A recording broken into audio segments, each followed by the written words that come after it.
Now this is the wire harness that goes on the engine block. It feeds the crank, cam, and the ignition coils, and then here's the input from the main engine harness. I'm having to put a bunch of splices in. I had to replace that plug, and here's a little piece of the insulation that's all falling apart. Kind of hard to see, but you can see the actual ridges from the wire loom that was on here because the wiring had gotten soft from being soaked in coolant and oil. And this, I already peeled all the soft insulation off. So what I'm going to have to do with that is cut and splice in each one of these wires and put a bunch of heat shrink tube on it, like what I did here. And the white is liquid electrical tape. I'm filling any kind of imperfections with the liquid electrical tape, and I'm going to wrap it up with regular electrical tape. So yeah, I got some work ahead of me. The cam sensor and the crank sensor into the harness isn't as bad as this one, which sat right underneath the intake manifold and all the oil for who knows how many years. Okay, I didn't tape everything up yet. I just taped the cam sensor and the crank sensor harness, but if you look at this one, you can see we have one spot here that needs to be heat shrinked, and in order to get the heat shrink on there, we have to cut this, so I'll cut that off right here. Once that's cut, I can twist this end together so it's not fraying apart. Then I can slide the heat shrink tube on there, and then I can solder those together. I actually like these solder butt connectors. They're working really good. And, you have to clean the wires really good, otherwise the solder doesn't stick very good, and you also have to give them time to cool. But if there's a lot of oil or something like that, they won't stick good, so you clean them with some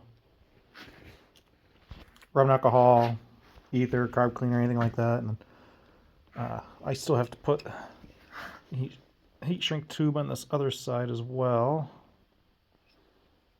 Or is that one long enough? Actually, I think that one big piece will cover the whole thing. Sorry. So let me get that soldered together, and once you get it soldered together, you just slide your heat shrink tube over it and you cover all the bad spots, like the one bare spot I had here, and tape it all up. Should be good. This is tight enough that it shouldn't have any bad amounts of moisture or salt get in it, especially after I tape it. So I think that's it. I think we're all fixed. We'll tape this up and put some loom on it for some protection. We'll be able to put it back on the car. By the way, I got a pro tip for you. When you wrap the electrical tape on this harness, make sure you end at the plug. So if you ever have to troubleshoot a plug, you can unwrap the electrical tape back however far you need to. Versus if you wrap it from here out, then you gotta back trace the harness to where you ended in order to take all the tape off, or you have to cut all of that tape off. So because I'm going to the plug, it'll be easier to unwrap that tape if I ever have to do future repairs. Okay, I got the harness set in. I made one small mistake where the cam sensor wire should have come out of the loom here and then down. Wound up coming out earlier back in the back because of a splice, which for me wasn't a big deal. I just ran that down here and then up to the sensor there. So don't make that mistake I did. As for the blue loom, that's just what I had.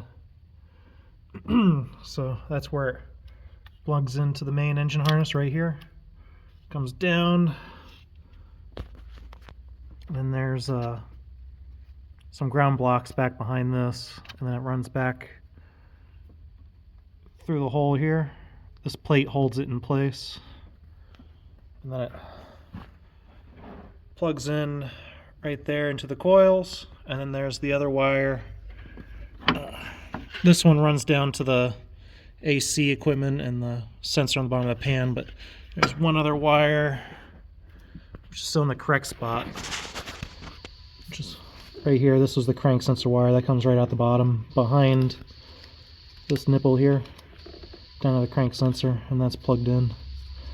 That wasn't very long anyway to begin with, so I zip tied that other wire right there. So that's how that's going to go in. I'm going to continue on with this, and I'll post as I go. So if you like the video, make sure you give me a thumbs up, and as always, thanks for watching. Have a good day. Bye.